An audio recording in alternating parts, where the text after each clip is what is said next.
C'est une opération dont la conception est extraordinairement complexe et la conduite du chantier a été extrêmement complexe et a nécessité une coordination extrêmement rigoureuse avec la maîtrise d'ouvrage des Sécostadium et avec l'ensemble de la maîtrise d'œuvre. Je me salue bien sûr le travail du cabinet Villemotte et du cabinet Aegis. Alors, le symbole le plus marquant de cet exploit qu'il faut souligner, c'est bien sûr la charpente.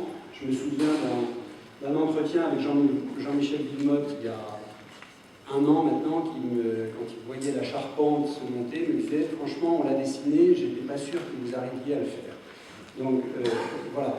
Chez Vinci, on a un slogan qui dit « Les plus belles réussites sont celles qu'on partage ». Je pense qu'on peut tous se féliciter ici d'avoir engrangé quand même une belle réussite dans cette phase de conception-construction. Pendant cette phase de conception-construction, on a commencé à préparer l'exploitation, associé à Vinci Stadium, qui est une filiale qu'a créée Vinci pour aider chacun des stades dont Vinci est actionnaire à développer son projet. Et je voudrais citer quelques exemples, parce que ce qui conduit notre action dans la préparation de cette exploitation, c'est de placer nos clients au centre de nos préoccupations. Alors les clients distinguent deux catégories. Il y a nos clients partenaires et entreprises.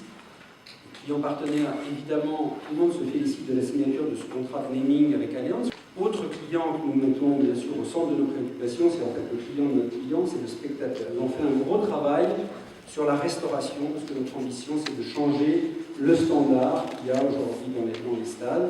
Nous avons développé des infrastructures qui vont nous permettre progressivement d'améliorer cette expérience sur la restauration, notamment en travaillant sur la qualité de service. C'est un point qui est important. Le deuxième point, c'est la connectivité. Nous avons travaillé pour que, je ne suis pas sûr, mais je pense que c'est vrai, ce que je vais dire, l'Alliance Riviera est le premier stade qui bénéficie d'une couverture 4G. Nous avons signé un contrat avec SFR, et donc il y a plus d'une centaine de bornes qui permettent, dès le 22 septembre, d'avoir une connectivité 4G. Nous avons déployé ensuite ces efforts avec les autres opérateurs, bien sûr, et ce qu'il faut retenir de ça, c'est qu'on pourra développer de nouveaux services à forte valeur.